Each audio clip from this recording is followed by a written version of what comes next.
अवधूत चिंतन श्री गुरुदेव. माझ्या सर्व साधक बंधूंनो, आपण वामनराज प्रकाशन पुणे यांची पुस्तकं वाचत आहोत.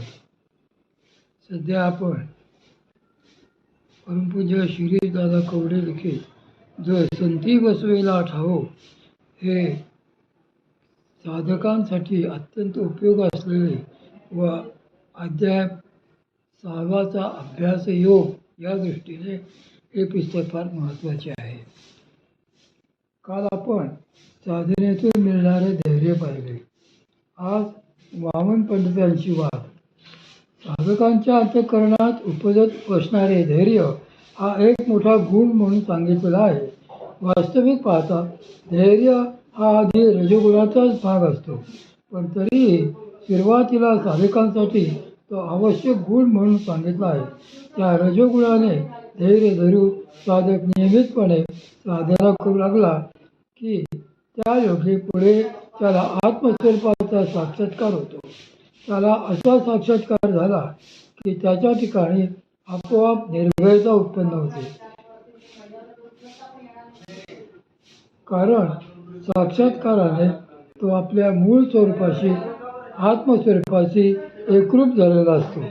अशी निर्भयता आतूनच अंगी बांधल्यावर त्याला मग उसने धैर्य आणावे लागत नाही.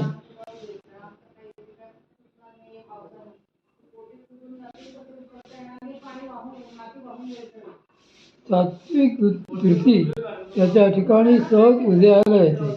एवढेच नव्हे तर त्याच्या सहवासात देखील तेच धैर्य लोकांना अनुभवाला येते.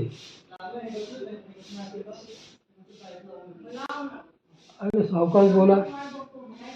श्री समर्थ रामदास स्वामी महाराजांकडे एकदा श्री वामन पंडित शास्त्रीय वाद घालण्यासाठी म्हणून आले. अनेक विद्वानांचे वाद घालून त्यांना वादात जिंकून झाल्यानंतरच ते श्री समर्थांकडे आले होते. श्री रामदास स्वामी महाराज मात्र शांत बसून होते. ते काहीच बोलले नव्हते. शेवटी त्यांच्या उपस्थितीत भक्त परिवारातीलच कोणीतरी श्री वामन पंडितांना म्हणाले की अहो, हे तर आमचे सद्गुरू आहेत. त्यांच्याशी वाद घालण्यापूर्वी त्यांच्या शिष्यमंडळींपैकी कोणाशी तरी तुम्ही वाद घाला, त्यांना वादात जिंका आणि मग सद्गुरू महाराजांकडे जा. ते पटून श्री वामन पंडित वादाकरता पात्र योग्य व्यक्तीचा तेथे शोध घेऊ लागले. कर्मधर्म संयोगाने त्यावेळी शिष्यांमध्ये प्रमुख असे श्री कल्याण स्वामी गडावर उपस्थित होते. ते आपल्या मुत्पाखान्यातील सेवा कार्यात व्यग्र होते. समोर ठेवलेली भाजी निवडीत बसले होते. त्यांच्या समोर अवतीभोवती निवडलेल्या धान्यांचे ढिगही दिसत होते. कारण श्री कल्याण स्वामी कोठचे काम बघत असत.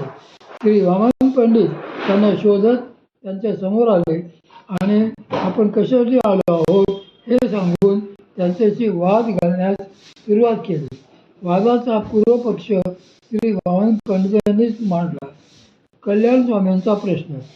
श्री वामन पंडितांचे बोलणे झाल्यावर श्री कल्याण स्वामी त्यांना म्हणाले, महाराज, मला फक्त माझ्या एकाच प्रश्नाचे उत्तर द्या. तुम्ही त्या प्रश्नाचे उत्तर दिले तर मी माझा पराभव मान्य करेन. त्यावर श्री वामन पंडित त्यांना आनंदाने बरे आहे असे म्हणाले.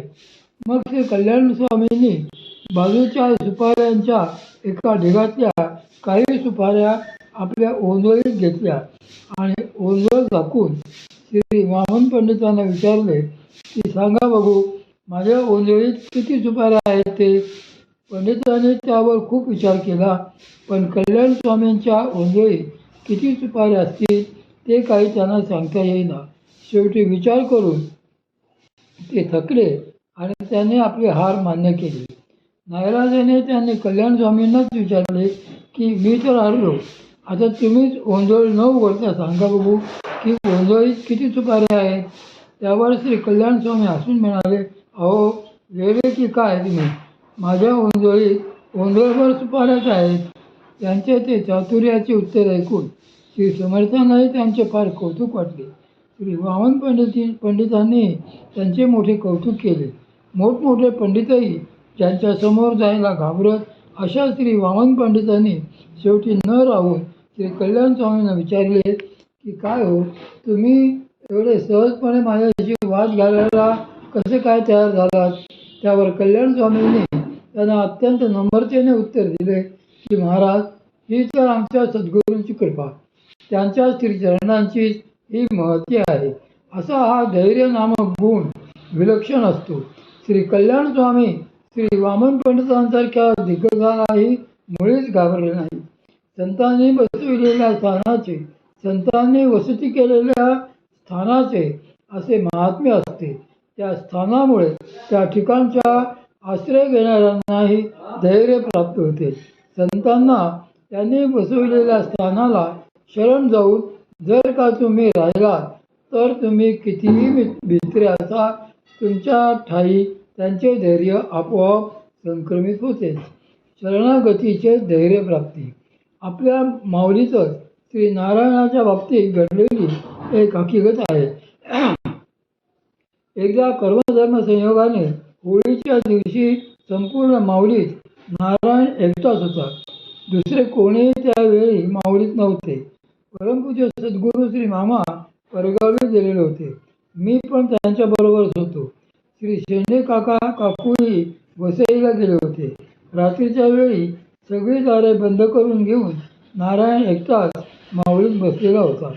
त्या काळी माऊलीच्या उजव्या बाजूस कॅनॉल पलीकडे झोपडपट्टी होती. तेथे वडारांची वस्ती होती.